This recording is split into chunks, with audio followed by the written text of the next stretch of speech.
So class 7, today we are going to start a new chapter, that is chapter number 6, physical and chemical changes. So we had studied in the previous class also about the physical changes and chemical changes. So in this chapter we will learn more about physical changes, chemical changes and some chemical processes that is taking place.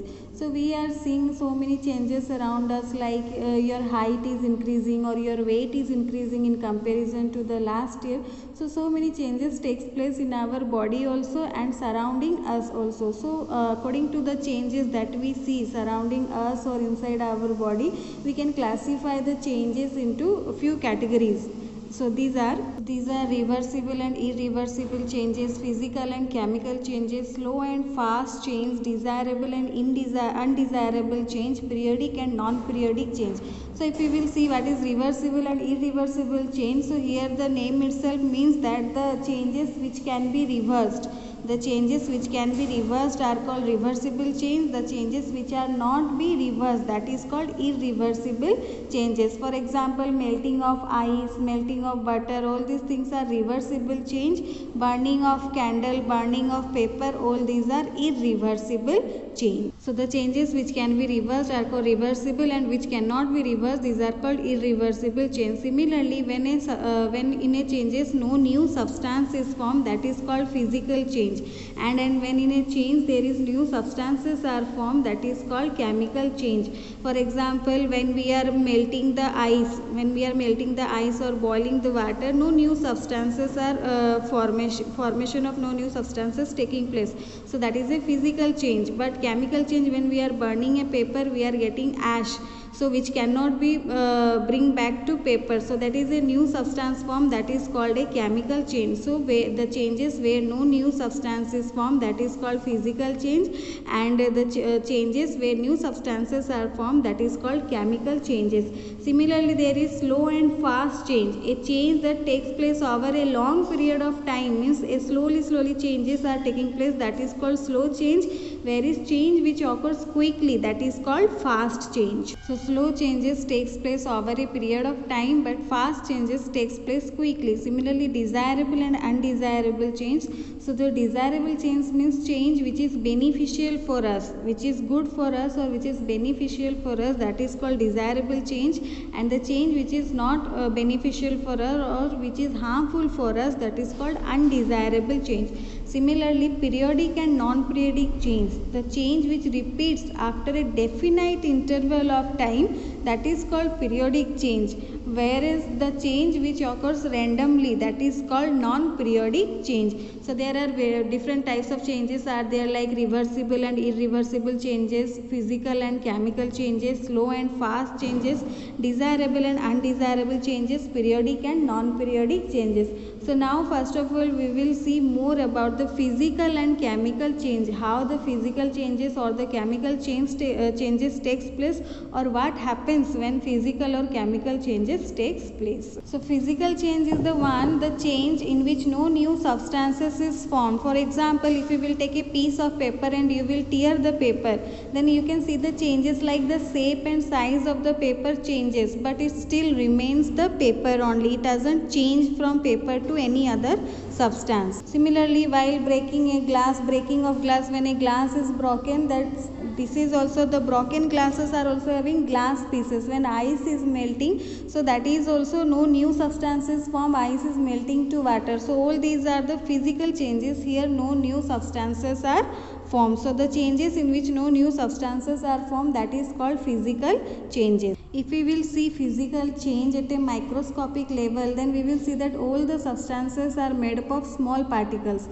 So these particles made from different elements and arranged differently. So when physical changes takes place, the arrangement of particles undergoes a change, but the nature and composition of particles remains the same. So in a physical change, the arrangement of particles undergoes a change, but the nature and composition of particles remains the same. For example, when you are tearing a paper, its size changes, but the type of particle in it remains the same. When you are melting or vaporizing a substance, the arrangement of the particles changes, but the particles remain in it, it is the same particles.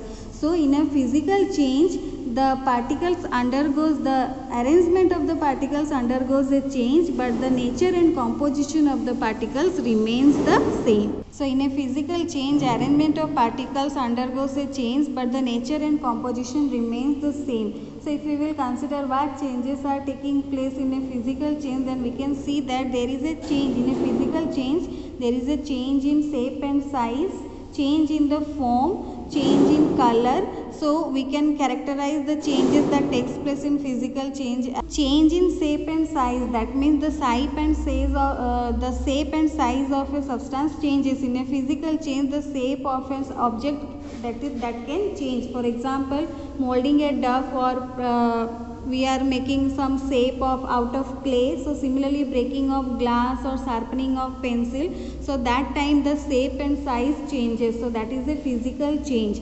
Change in the form takes place, like in a physical change a substance can melt or vaporize. So if we will take the example of water, water can change its state from solid to liquid or liquid to gas. For example, you can take some ice cubes. At our home we will easily get the ice cube. So you can take a few ice cubes from the refrigerator and you can keep them in a saucepan, and after few minutes you will see that the ice cubes will melt. So the shape is changing. You can note their shape, the shape of the ice cube, that is, and the size is also getting changed. So if you will heat the saucepan, then you will observe that the ice cube changes to water within no time. So that means again the shape and size changes. Again when you will give the heat, the water will start boiling and it will change to vapor.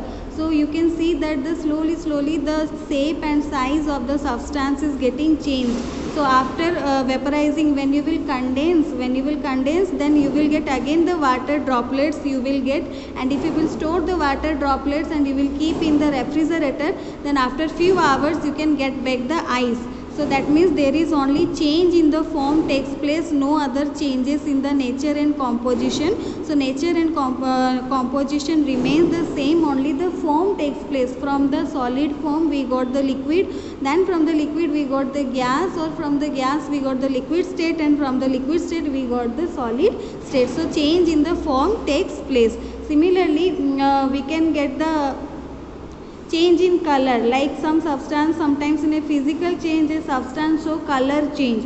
So that is because when we heat the metal, for example when we heat iron, it will become red, but on cooling it will gain back its original color. So change in color also symbolize that a physical changes takes place. So these are the few characteristics of physical change, that when a physical change takes place, there is arrangement, a change in the arrangement of particles, but nature and composition remains the same. And we can observe that in a physical change there is a change takes place in shape and size, form and color. Some physical changes are reversible while some other physical changes are irreversible. For example, we can take the change in form of water.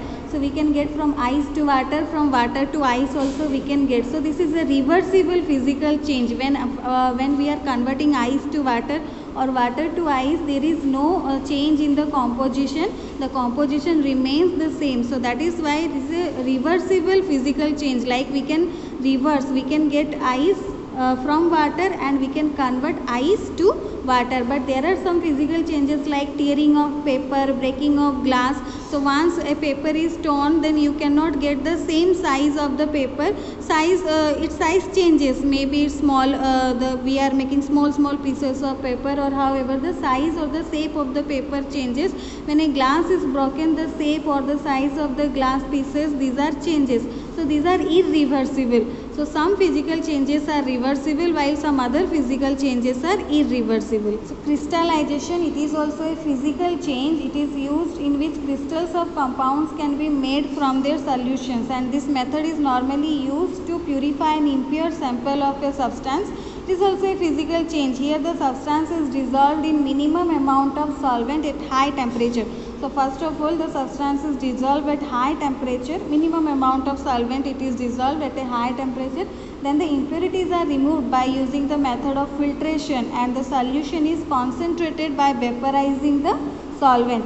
So when the concentrated solution is cooled, it forms crystals of the pure substance. That process is called crystallization, and it is normally used to purify an impure sample of the substances. So this is all about the physical changes and what happens during a physical change, or what changes takes place during the physical change. Along with this, to read the book. Next class we will discuss about the chemical changes.